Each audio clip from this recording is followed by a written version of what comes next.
High, কেমন আছো সবাই? আশা করছি সবাই খুব ভালো আছো। আমরাও খুব ভালো আছি। আজ একটু কেনাকাটা করতে এসেছি। না, নিজের জন্য নয়, আজ এসেছি একটা গিফট নেওয়ার জন্য। আজ শনিবার আর এখনই সন্ধ্যে 7টা। বাইরে হচ্ছিল প্রচণ্ড বৃষ্টি, তবে বৃষ্টির মধ্যেই ভিজে ভিজে বেরিয়ে পড়েছিলাম তিনজনে। হ্যাঁ, তিনজন। আমি এসেছিলাম, আমার হাজব্যান্ড এসেছিল, আর ওই পাশের বাড়ির বান্ধবীকেও সঙ্গে করে নিয়ে এসেছিলাম। ও আসলে এসেছিল রাখি কেনার জন্য, ওর ভাইকে রাখি বাঁধবে বলে। রাখিগুলো দেখে আমারও মন ভীষণ খারাপ হয়ে গেছিল, যেহেতু আমারও ভাই আছে, তবে কর্মসূত্রে সে আছে বাইরে আর আমি আছি ব্যাঙ্গালোরে। তাই ভাইকে বহু বছর হয়ে গেল আমি রাখি বাঁধতে পারিনি, তাই কিছু করারও নেই, দূর থেকে ওই ফোন আর ভিডিও কলটাই করে নিই। এবার তাহলে তোমাদের বলি গিফটের দোকানে কেন এসেছি বা কার জন্যই গিফট কিনতে এসেছি। আসলে আমার বরের বন্ধুর বাড়িতে ওর রাখি পূর্ণিমার নিমন্ত্রণ আছে। ওর বন্ধুর শালি ওকে দাদা পাঠিয়েছে, তাই বলেছে বারবার করে যে রাহুলদা তোমাকে আসতেই হবে, তোমাকে আমি রাখি বাঁধবো। তো এই জন্যই গিয়েছিলাম সন্ধেবেলায় দোকানে, কারণ পরের দিন ছিল রাখি পূর্ণিমা। আর আমার বর বলল যে তুমি একটা কিছু পছন্দ করে দাও, আমি বুঝতে পারছি না যে কি গিফট দেবো।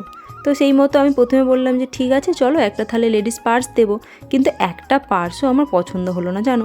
তারপর অনেক কিছুই গিফট দেখছিলাম, কিন্তু সেভাবে কোনো কিছুই আমার মনে লাগছিল না। এরপর আমার বর বলল ঠিক আছে তাহলে একটা কাজ করি, ওকে একটা লেডিস ওয়াচ পছন্দ করে দাও। সেই মতোই পছন্দ করা হয়েছে, আর তার সাথে সাথে আমিও আমার জন্য এই যে দুটো জিনিস কিনে নিয়ে চলে আসলাম। তো সবাইকে জানাই শুভ সন্ধ্যা। এখন আমার যেই কাজ, জানো তো বৃষ্টির কারণে এখন ব্যাঙ্গালোরে বেশ ঠান্ডা ঠান্ডা পড়ে গেছে। রাত্রিবেলা সেই কারণে আর ভাত খেতে ইচ্ছা করছে না, তাই ভাবলাম একটু রুটি করে নিই। আর তার সাথে আসার পথে একটু চিকেন নিয়ে এসেছিলাম। রাত্রিবেলা ভাবলাম যে রুটি আর চিকেন কষা করে নেব।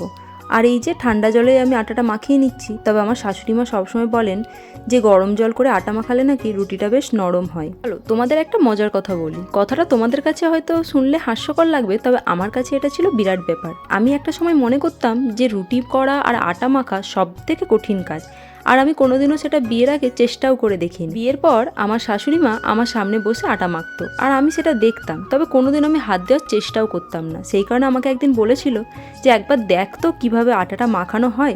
হ্যাঁ, প্রথম দিন আমার সেইভাবে হয়নি, তবে পরে কিন্তু আমি খুব সুন্দর আটা মাখতেও পেরে গেছি আর রুটি বেলতেও পেরে গেছি। তাই প্রথমবার যখন মা ফোন করেছিল আমি বলেছিলাম যে আমি রুটি করছি, আমার বাবা বলেছিল যে তুই আমাকে ভিডিও কল করে দেখা, আর না হলে একটা ভিডিও করে পাঠা, তবে আমি বিশ্বাস করব যে তুই রুটি করতে পারিস। আর আমি সেই মতো প্রথম রুটি করছিলাম যখন, তখন বাবাকে ভিডিও কল করে দেখিয়েছিলাম। তো কথা বলতে বলতে অনেকটাই রাত হয়ে গেছে, এখন প্রায় বাজতে যায় 9টা, আর এখনও আমি চিকেন ধুচ্ছি। অন্যদিন কর্তামশাই মাংসটা রান্না করে, তবে আজকে এই গুরু দায়িত্ব এসে পড়েছে আমার ওপর। তবে হ্যাঁ, আমাকে বলে দিচ্ছিল যে কি করব।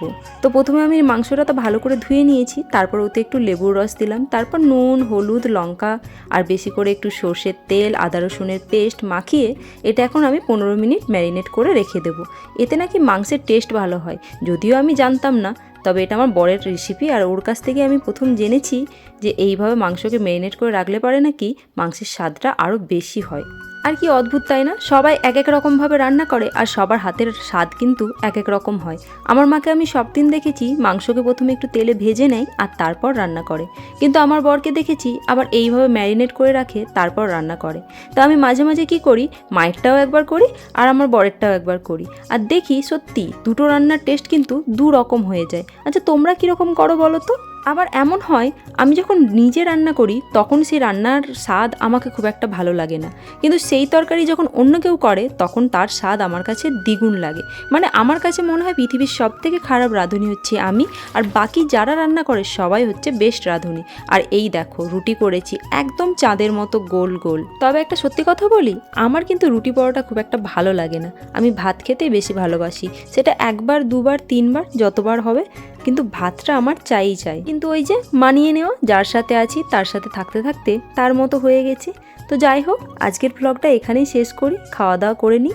দেখা হবে খুব তাড়াতাড়ি নতুন একটা ব্লগে। ততক্ষণ সবাই ভালো থেকো, সুস্থ থেকো, আর আমার ভিডিওগুলো কিন্তু লাইক করতে ভুলো না। চলো বাই, টাটা।